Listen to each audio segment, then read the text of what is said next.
Happy Sabbath po. Good morning po sa lahat po ng ating pong mga kapatiran. At ngayon parang payapa naman ng panahon, pero baka mamaya uulan ulit. Kaya talagang doble ingat lalo na sa mga nagbabiyahe. At napakadulas ng kalsada. Paggabi, madulas yung kalsada galing kami sa Santo Domingo. So talagang hindi basta-basta. So, delikado rin at maraming mga sasakyan. So praise God at tayo ay patuloy na iniingatan ng Panginoon. Ngayon po ay September 7, walang malaya sa tukso. Tayo po ay manalangin. Dakilang Diyos na siyang nagligtas sa amin at lumikha ng araw ng Sabat. Sa umaga na ito ay aming idinadalangin ang aming pong pag-aaral. Inyo po nawa kaming tulungan, maintindihan ang inyo pong mga salita at kayo siyang magbigay sa amin ng karunungan upang amin pong may apply sa aming mga buhay ang aming pong mapag-aaralan. Ito po ang aming dalangin sa banal na pangalan ni Jesus. Amen. Sa ngayon po dito sa ating pinaka-key text, 1 Peter 1 verses 5 to 6, na sa kapangyarihan ng Diyos ay iniingatan sa pamamagitan ng pananampalataya para sa kaligtasan na nakahandang ipahayag sa huling panahon. Walang malaya sa tukso mga kapatid. Ano? Lahat tayo ay talagang tinutukso bawat araw. Pero yung tukso hindi naman kasalanan yun eh. Pag kinagat mo at ginawa mo sa iyong buhay, yun ang nagiging kasalanan. Ang sabi dito, kaninong kapangyarihan? Kapangyarihan ng ating Panginoong Diyos. Tayo ay iniingatan at sa pamamagitan ng pananampalataya para sa kaligtasan sa huling kapanahunan. So sa huling kapanahunan mga kapatid, yung huling panahon, kailan nagsimula yung huling panahon? So sa ayon po sa aklat ng Hebreo, ang huling panahon ay nagsimula sa panahon ni Jesus Christ. No, sa panahon ng Roman Empire, nagsimula yung huling panahon. Totoo naman Roman Empire yung huling panahon. Dahil sa kanila nagmula yung 10 divided kingdoms.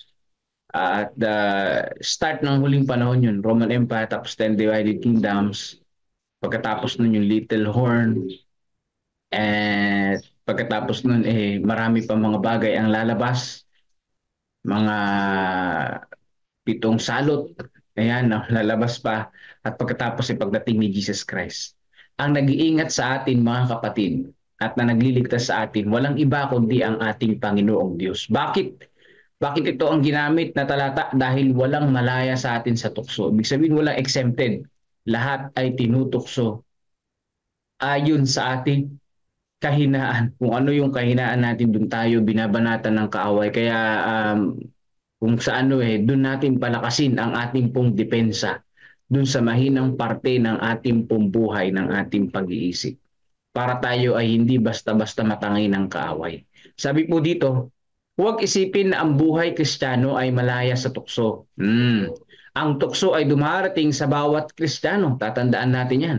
Ang Kristiyano at ang hindi tumatanggap kay Kristo bilang kanyang tagapanguna ay magkakaroon ng mga pagsubok, lalo na yung mga tagapanguna, lalo na yung mga pastor, lalo na yung mga elders. Marami mga pagsubok na dumarating. At kahit kayo po na mananampalataya, nangunguna sa inyong pong pamilya. Hindi po mo na wala kang part sa church hindi ka na nangunguna. Ikaw na leader ng iyong pamilya. Dahil pinangungunahan mo sila sa pagsamba sa Panginoon, nandyan din ang malakas na tukso. At kahit membro ka pa, ang tukso ay nariyan din. Lalo na't mahina tayo kuminsan, leader din tayo ng ating sarili o kung saan yung nasasakupan natin, doon tayo leader. Tayo ay binabanatan ng kaaway, sinasalakay ng kaaway, lalo na yung mga nagsabi na sila ay nasa side ng ating Panginoong Diyos. Mas lalong dumadami mga pagsubok. Meron ngang nabautismuhan. Bakit, Pastor? Kung kailan kami nabautismuhan. Tsaka naman dumami ang mga pagsubok namin sa buhay. Tsaka naman dumami yung mga kahirapan namin. Mga tukso dumating sa kanilang nabautismuhan. Bakit? Nagtakda ka na ikay sa Panginoon Talagang kaaway ka na ni Satanas. Ganun po yun. Mas maganda na. Di ba? Kaysa kaibigan ka ni Satanas. Di ba? Mas magandang kaaway na siya. At ang kaibigan natin ay ang ating Panginoong Diyos. Sa Kanya ay mayroong kapangyarihan na tayo ingatan hanggang sa huling panahon. Ang kaibahan ay ang huli ay naglilingkod sa isang malupit na gumagawa ng kanyang masamang gawain, habang ang Kristiyano ay naglilingkod sa isa na namatay upang bigyan siya ng buhay na walang hanggan. So, ang isang Kristiyano naglilingkod sa ating Panginoong Diyos. At meron nakalaan na buhay na walang hanggan sa bawat isa sa atin. Pero yung mga hindi mananampalataya, papunta na sa kamatayan. Huling buhay mo na yan. Kaya nga sabi nila, yung masamang damo, matagal mabuhay matagal mamatay. Kasi nga naman huling buhay na lang niya yun. Wala naman na siyang buhay na walang hanggan Kaya binibigyan siya ng pagkakataon ng Panginoon na magsisi sa kanyang pagkakasala. Pero kung inabutan siya ng kamatayan, ala na. Dead end na sa buhay niya na yun. Pero marami rin naman na mananampalataya na mahaba ang buhay. Lalo na yung mga pure vegetarian. Yung tamang pagbe-vegetarian Dahil may nag-vegetarian, hindi naman na umiinom ng tubig. Puro smoothie naman na. Puro smoothie. Yun, na-dehydrate. Patay. Patay din. Na-dehydrate Pero yung puro ka smoothie, wala ka naman palang tubig. Inom-inom din ng tubig paminsan-minsan kahit na tayo ay vegetarian, di ba? Iinom-inom din ng tubig at alamin mo kung ano yung mga kinakain mo. Kasi balanced diet yan Mamaya puro fiber ka na lang ng fiber ala ka naman palang carbohydrates. Ala ka naman palang protina. So aalamin mo rin yung pagkain na vegetarian na mayaman sa protina at carbohydrates. May puro ka fiber Ano pang ipa-fiber mo sa katawan mo? Ano pang tutunayin mo? Wala ka naman nang nilalagay para tunawin. Para maging lakas mo, di ba?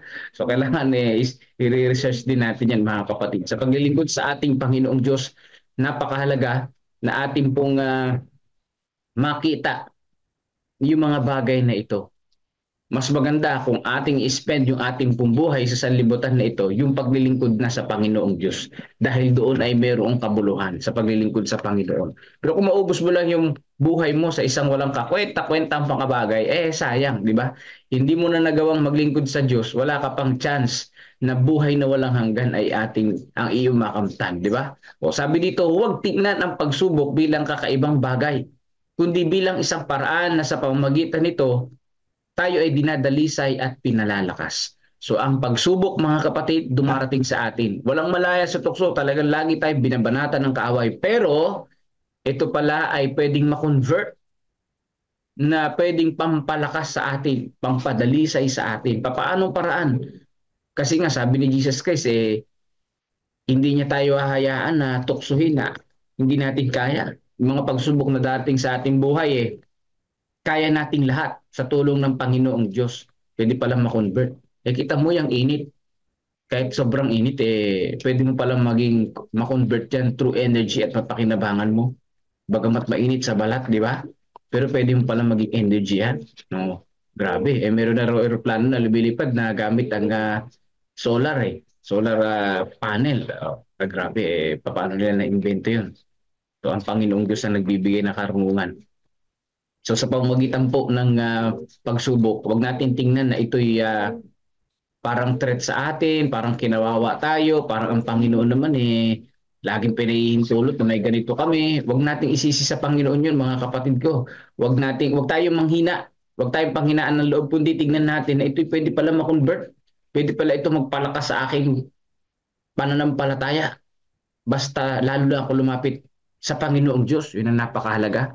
Yung paglapit sa ating pong tagapagligtas, nagpapalakas sa atin ng ating pong buhay kapag napanagumpayan natin yung pagsubok na yan. Ganyan kinonvert ng Panginoong Diyos yan sa ating buhay.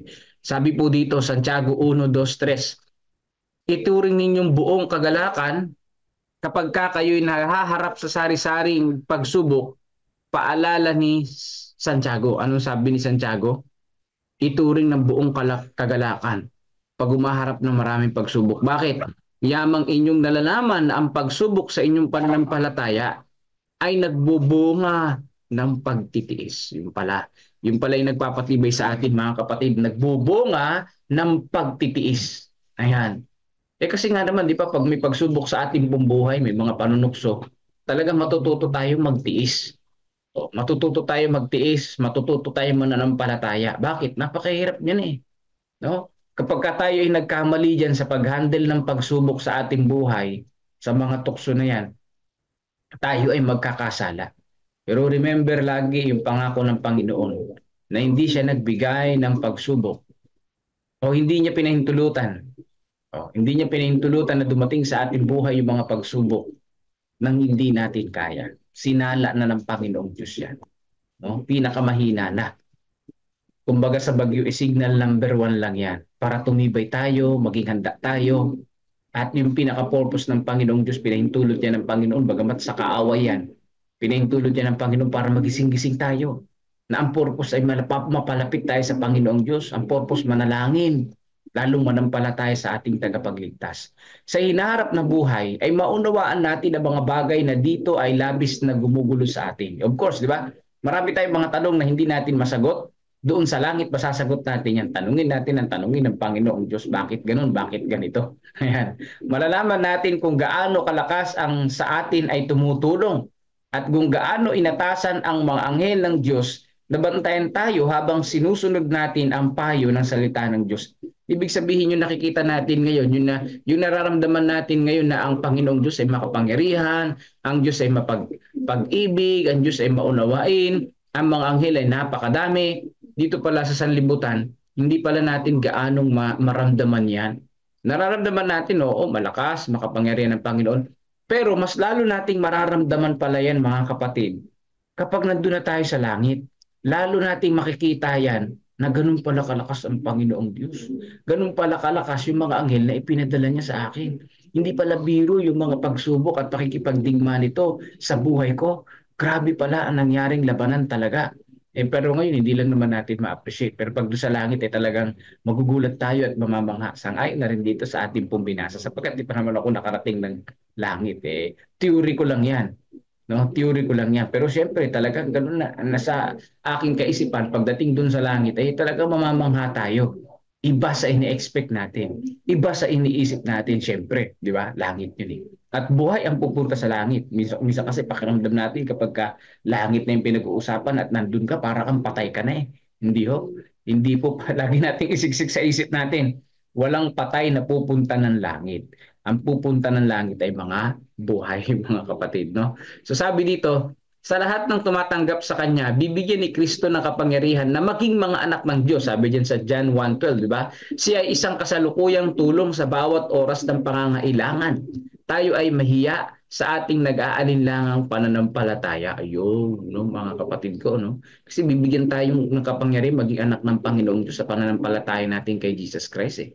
Tumutulong siya sa lahat ng ating pangangailangan. Lahat ng ating kahinaan, nariyan ang ating pong Panginoong Diyos.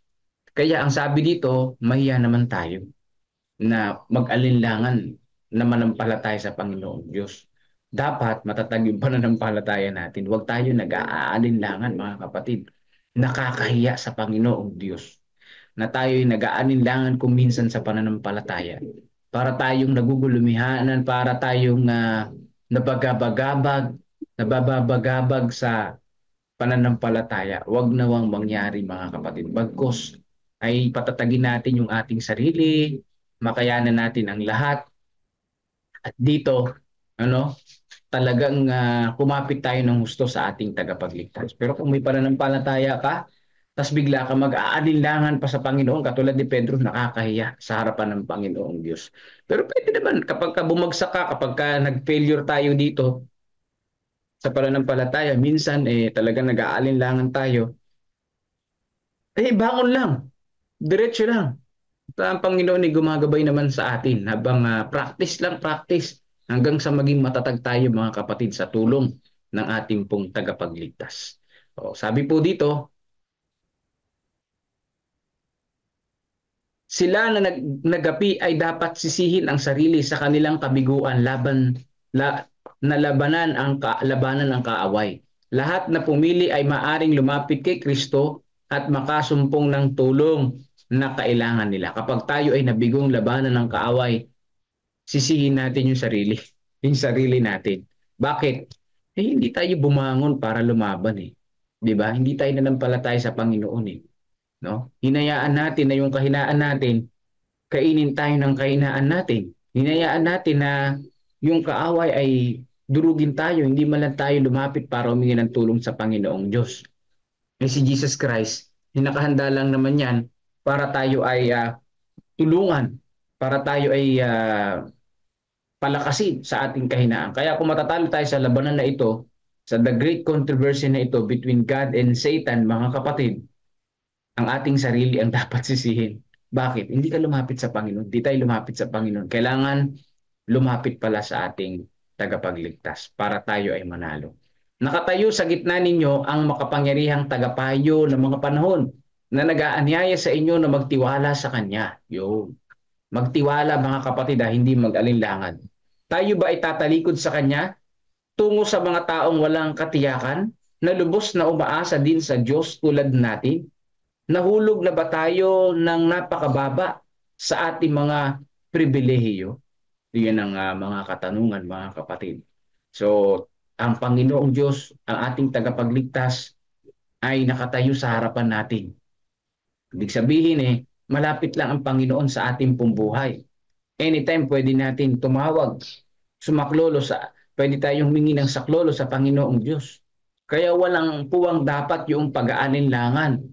Walang puwang dapat yung panghihina, kundi magtiwala sa Panginoong Diyos.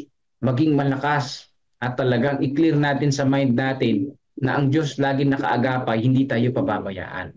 Yan lagi po natin ang tatandaan natin. O sabi pa dito, hindi ba tayo nagkasala nang tayo ay umaasa ng napakaliit at hindi natin hinihilin kung ano ang nais ibigay ng Diyos? O sabi dito, hindi ba tayo nagkasala nang tayo ay umasa ng kapalit? O sabi po dito mga kapatid, nagkakasala tayo kapag tayo ay umaasa ng kapalit doon sa panalangin natin. Tapos hindi naman natin hiniling yung kalooban ng Panginoong Diyos. Dapat pala kasi sa panalangin, combine pala, no? Sasabihin mo yung nais mo sa Panginoon, kaya ka nga nanalangin, di ba? Pero sa dulo nun dapat ay yung nais ng Panginoong Diyos ay hilingin natin na ibigay sa ating pong buhay. Katulad sa prayer ni Jesus Christ, nung malapit na siyang maipako sa krus. Sabi niya, sa katawang tao, ayaw niya na mapako sa krus. Nawa ay lumagpas na lang ito sa akin. Pero sabi ni Jesus, hindi ang kalooban ko, kundi ang kalooban mo, Panginoong Diyos, Ama. Yeah. So yun yung panalangin niya. Kaya tayo, kapag tayo nanalangin, mga kapatid, number one na dapat nating ipanalangin, siyempre yung kalooban ng Panginoong Diyos. Sasabihin din natin yung gusto natin, pero yung kalooban ng Panginoong Diyos ang dapat. Kasi kung puro kalooban natin, tapos magagalit tayo sa Panginoon kapag hindi ito nabigay, sabihin natin, Panginoon, hindi mo kasi dininig ito. Ito sana ang maganda. Hindi sana nangyari ito kung dininig mo yung panalangin ko. Nagkakasala tayo sa Panginoong Diyos kapag kaganyan. Para baga, nagmamarunong pa tayo sa Panginoon, di ba? Aking alalahanin, sabi dito, ang kagandahang loob ng Panginoon at ang mga kapurihan ng Panginoon. Ayon sa lahat ng ipinagkaloob ng Panginoon sa amin at ang dakilang kabutihan na kanyang ginawa sa sambahayan ni Israel. Yan. Lagi nating aalalahanin. Sabi sa Isaiah 63:7-9, sabi ni Isaiah, sapagkat sa kanyang sinabi na tunay sila'y aking bayan, mga anak na hindi gagawang may kasinungalingan, at siya ay naging kanilang tagapagligtas. Sa lahat ng pagdadalamhati ay nadalamhati siya at iniligtas sila ng anghel na nasa kanyang harapan. So dito po mga kapatid, katulad ni Isaiah, hindi niya kinalimutan yung kung paano ang Panginoong Diyos ay tumulong kumalinga sa bayan ng Israel, bagamat sila ay sobrang hina. No? Sinisisi pa nila ang Panginoong Diyos. Hindi makakalimutan ni Isaiah, ni Propeta Isaiah, yung kabutihan ng Diyos na ginawa niya para sa bayan ng Israel, mga kapatid. Kaya nung sinabi ng Diyos o ni Jesus Christ kay Isaiah, sino ang hahayo para sa amin? Sabi niya, Isaiah, ako, O Lord, send me. Here I am, Lord, send me. Sabi niya to. Hindi niya makakalimutan ang tagapagligtas na gumabay sa atin. Gumagabay sa bayan ng Israel. Gagabay din sa kanyang buhay. So tayo, lagpas na tayo kay Isaiah, di ba? Huwag nating kalilimutan kung paano ang Diyos napakabuti sa bayan ng Israel. Bagamat napakahina ng pananampalataya nila, nandun yung pag-aalinlangan, nandun yung pagsisisi sa Panginoong Diyos. Huwag nating kalilimutan kung gaano ang pag-ibig ng Diyos sa kanila.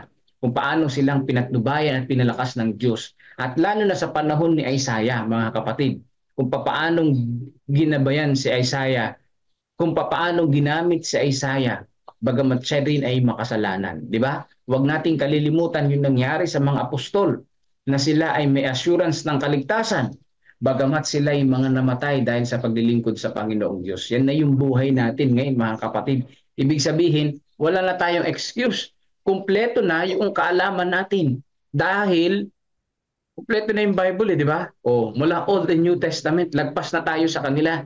Lagpas na tayo sa pinakamahabang propesiya. Biruin mo, nabubuhay tayo ngayon na lagpas na yung prophecy na pinakamahaba. Nang hinihintay na lang talaga natin actually yung mga kaganapan bago dumating si Jesus at yung pagdating ni Jesus. Doon na tayo nabubuhay ngayon. Doon na tayo nabubuhay ngayon, mga kapatid. Kaya napakahalaga at wala tayo magiging excuse na sa panahon natin ngayon kasi lahat na ng mali ng mga naunang mga tao alam na natin. 'Di ba? Lahat ng pagkakamali nila nalaman na natin. Meron dalawang paraan para matuto ka sa buhay. Una, ma-experience mo para matuto ka, di ba? Pangalawa, matuto ka sa pagkakamali ng iba para hindi mo na sila gayahin, no? Hindi mo na kailangan ma-experience para matutunan. Makita mo lang at malaman, natuto ka na sa kanila. So, ganyan ang purpose ng banal na kasulatan din. Malaman yung pagkakamali ng mga ibang mga tao para hindi na natin gawin ito at patuloy tayong lumapit at manampalataya sa Panginoong Diyos. Di ba? Napakaganda. Kaya nga sabi dito sa 1 Peter 1, 5-6, na pangako ng Panginoon na sa kapangyarihan ng Diyos ay iniingatan sa pamamagitan ng pananampalataya para sa kaligtasan na nakahandang ipahayag sa huling panahon, mga kapatid. No? Ang Panginoong Diyos ay nag-iingat sa atin at natutunan ko dito na magtiwala sa Panginoong Diyos. Huwag mag-alinlangan, no? Alalahanin ang kabutihan ng Panginoon mula pa nung una hanggang sa kapanahunan natin ngayon. At pangako niya hanggang huling panahon Nagsimula na kay Jesus yung huling panahon hanggang sa panahon natin ay huling panahon na. Kung hindi pa darating ang Panginoong Jesus sa ating henerasyon ay sa pinakahuling panahon. Maikli lang kasi ang buhay natin di ba? Mabilis lang tayong mamatay. Pero kung mayroong nabuhay ng na tao na natagpos niya yung pinakamahabang propesiya, 1,260 years, biruin mo yan, walang nabuhay na gano'n. Talagang nangamatay silang lahat sa loob ng 1,260 years na yan, na persecution. Walang kayang tumagpos nun mula umpisa hanggang dulo. Wala. Maikli lang yung buhay natin, mga kapatid. Kaya sa ikli ng buhay natin na yon, magtiwala tayo sa Panginoong Diyos. Huwag nating isisi ang lahat ng pinagdaraanan natin sa Panginoong Diyos. Bago sumawak tayo sa Panginoong Diyos. Dahil ang Panginoon ay todo effort na tayo ay maligtas, todo effort na tayo ay alalayan. Kaya mas mabuti pa, bukod sa halip na tayo ay manisi, sa halip na tayo ay magalit sa Panginoong Diyos, pasalamatan natin siya, magtiwala sa Kanya, mga kapatid. Dahil siya ay mas maraming effort para iligtas tayo, mga kapatid ko. At yung word na mahiya naman tayo sa Panginoong Diyos. Di ba kapag nahihiya tayo sa ibang mga tao, nagagawa natin yung pinakapino at pinakamaganda sa kanilang paningin? Lalo na sa Panginoong Diyos, tayo ay mahiya, mga kapatid. Pagawa natin yung nais ng ating Panginoong Diyos. At natutunan ko rin dito sa panalangin na lagi nating isisingit, lagi nating sasabihin, Panginoon, ito yung kagustuhan ko, pero kung ano ang iyong kalooban, siya nawang mangyari. Yan. Pagpalain tayong lahat ng ating Panginoon at happy Sabbath po sa inyo pong lahat. At pakinggan natin ang awit papuri sa ating Panginoon at ang ating mga prayer request sa pangunguna ni Brother Melvin Villasano. Happy Sabbath po sa inyo pong lahat, mga kapatid. Gayak na tayo para tayo makapunta sa ating pong mga churches. So God bless po sa inyo pong lahat. Ang banal na makapangyarihan sa lahat, patuloy ang aming pasasalamat po sa umaga na ito na kayo ay aming nakasama sa umaga na ito. Kami na paalalahanan muli na walang malaya sa tukso, pagkat kayo nung kayo narito sa lupa, aming Panginoong Hesus na itinukso rin ni Satan. Ngunit sa mga panahon nito sa aming panahunan ay tunay na hindi kami makaresist sa mga tukso na ito. Kaya kailangan po namin kayo bilang isang nagtagumpay sa mga tukso do sa wilderness. Kailangan po namin kayo na kami ay mga nagagumpay din naman. Bigyan kami ng nawa kami patuloy na Holy Spirit na malaging kumunik po sa inyo upang sa ganoon kami rin naman ay magtagumpay sa tukso. Tulungan niyo po kami na kami ay patuloy na bigyan ng karunungan na mapili namin kayo laban sa mga silo na ibinibigay ng kaaway. Salamat po sa bawat umaga na kami natututo sa amin pang-araw-araw na pamumuhay, at sa araw-araw na aming pamumuhay nariyan ang aming mga pinagdaraan ng pagsubok sa buhay. Salamat sa mga pagsubok na ito ay mga blessings kung saan kami patuloy na mapapalapit po sa inyo at sa aming paglapit sa inyo, at alam namin na kami magtatagumpay dahil na rin sa inyong mga pangako na kailanman hindi nyo kami iiwanan. Salamat sa inyong pag-ibig, ngunit sa kabila nito kami pa rin ay makasalanan, kaya humihingi po kami ng kapatawaran sa aming mga pagkukulang at pagkakasala. Sa pagpapatuloy, nais po namin patuloy na isama sa panalangin ang comfort sa family ni Sister Dang de la Cruz sa pagpanaw ng kanyang ate. Patuloy nawa silang comfort sa mga oras ng kalungkutan na ito, at patuloy nilang maranasan ang inyong pangako na sa inyong pagbabalik ang kanilang ate ay muling babangon, makikita nila at makakasama nila na sasalubong sa inyo ikalawang pagbabalik. Amin ding patuloy na pinasama sa panalangin ng pasasalamat ni Kuya Narsing Canlas at ang kanyang asawa na siya ay inyong pinagaling sa kanyang karamdaman. Patuloy nawa siyang palakasin, bigyan ng malakas na resistensya sa bawat araw, sa kanyang pang-araw-araw na pamumuhay.